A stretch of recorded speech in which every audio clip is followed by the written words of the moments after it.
Hello, welcome to the Sterling Heights Public Library. My name is Brent, and if you're used to seeing me behind a reference desk, today is going to be a little bit different.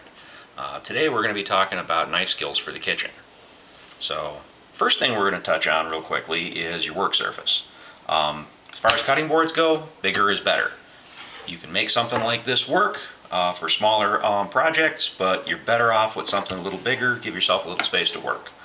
Underneath that, it's probably a really good idea to have some sort of a mat. A rubber mat like this works great. If you don't have one of these, a damp dish cloth will work just fine. If you use something wet under your board though, make sure you don't leave it under there for more than a few hours or you'll get a nasty mildew smell. So first thing we're going to do, we're going to talk about, we're going to make a little guacamole today. So we're going to show you a little bit about how to cut and prepare an avocado to start with. So first thing you're going to do, take your knife and you don't want to hold this like a club. Get a hold of it and you can use your thumb and forefinger up right around the edge like this here. This will give you a nice control over this. So take that right into the top like this and then just kind of work it around. Once you're all the way around, go ahead and give it a twist. You're going to find the pit's going to stay in one side. Now, you're going to see some people that are going to do something a little bit crazy and try and do this in their hand. That works, but it's also a great way to cut yourself. So if you set it down and just give it a quick knock into the pit, once that's like that, you can just take that right out like that, and then you can quarter this.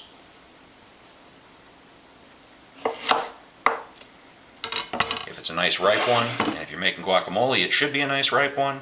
The peel should come off very simply, just like this. Might come off in a couple of pieces, but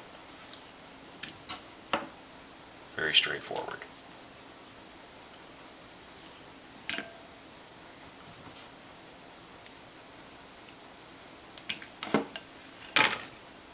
So, once you've got the avocado, just throw that in your bowl, and you can mash it lightly with a fork.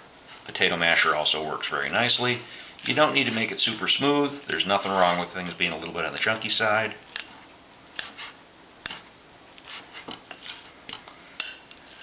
And that'll come together a little bit more as we run a couple of our other ingredients here. Okay, so the next thing, a little bit of garlic. Now, if you've ever seen anybody peel and chop a clove of garlic before, you may have seen this before, but this is a very simple way to do this. Take the flat of your blade and just crush it to crack the skin. The skin should just pretty much come off fairly simply. Take that little root end off of there, get rid of that, and then, excuse me for a moment. Okay, so once you've got that, you can take your knife, keep the tip of it down towards the board here, and then just work that in like so. You're going to find that anytime you're cutting anything like that, keep your fingers back from the blade. You don't want to be sitting there like this here. Keep your fingers tucked a little bit. Once you've got that chopped up a little bit, you can take and use the flat of your blade again. Just run across that a couple times to crush it a little bit. You can use the blade to pick things up. Run across it maybe once or twice. Do this a couple times, you wind up with a nice paste of garlic. Put that right into your avocado. Take a lime. Cut that in half crosswise. It's a lot easier to juice this way. And with limes, you don't usually have seeds, so it's pretty easy to just squeeze that right into your bowl. If you gotta use your thumb to kind of mash the inside a little bit, that works too. If you have a juicer, you can use that, but this works just fine. Okay, so next we've got a green onion. Now, if you take the tip of this thing off, the root end, lot of folks will tell you to not use the green part. There's no reason not to use the green part. You may not want to use the tag end here if it's a little bit on the wilty side, but when you're using green onions, one thing that helps, if you take them straight across, you'll wind up with little teeny rounds. They're going to roll all over the place. If you come at something from a little bit of an angle, this is what they call a bias. Let's see if you can see that okay here. So if you kind of come at that and keep your fingers tucked back and just come in and slice that thing finely on a little bit of an angle, your pieces are going to come out a little bit oval shaped. They won't roll around that way. Makes things a little simpler. I'll go slow so you don't have to try and keep up with what I'm doing here. But you see how that works? So we've got a little bit of green onion.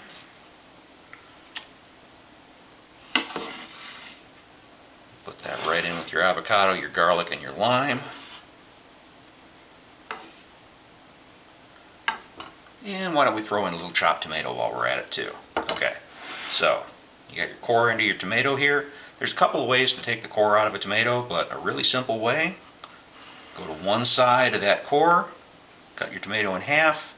Once you've got it there, you're just going to come at it this way here, make a little bit of a V cut, and it comes right out of there. Now, some people don't particularly care for the seeds on these. It's real easy to get the seeds out of a tomato. You just give it a little bit of a gentle squeeze, and you can use your thumb and get those out of there. It might squirt a little bit, so be a little careful about what direction you got it pointed in.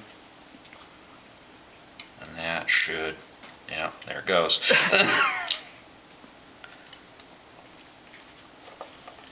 And then once you've got that, you can take the same thing again, keep your fingers tucked back a little bit, and then just come at this thing. Slice it in one direction. Keep your fingers clear. You don't want to cut yourself. This is a terrible time to wind up in an emergency room. Turn it 90 degrees, come back at it, take it in the other direction.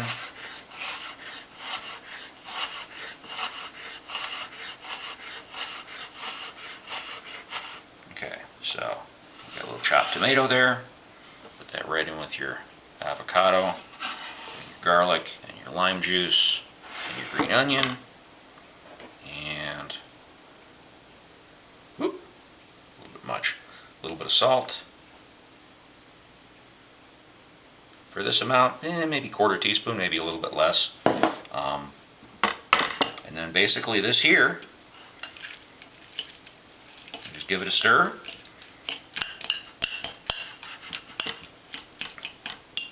And you've got kind of a chunky guacamole.